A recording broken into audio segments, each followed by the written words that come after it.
किधर है?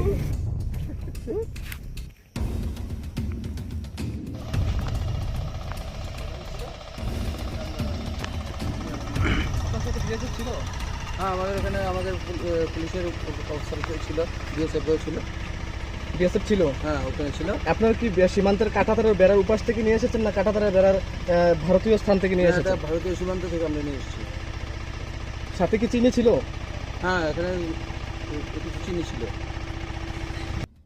আপনার কি সীমান্তের কাঁটাতারের বেড়ার উপাস থেকে নিয়ে এসেছেন না কাঁটাতারের বেড়ার ভারতীয় স্থান থেকে নিয়ে এসেছেন? ভারতীয় সীমান্ত থেকে আমরা নিয়ে এসেছি। সাথে কি চিনি ছিল? হ্যাঁ, এখানে কিছু চিনি ছিল। এখন কি করা হবে ওনাকে?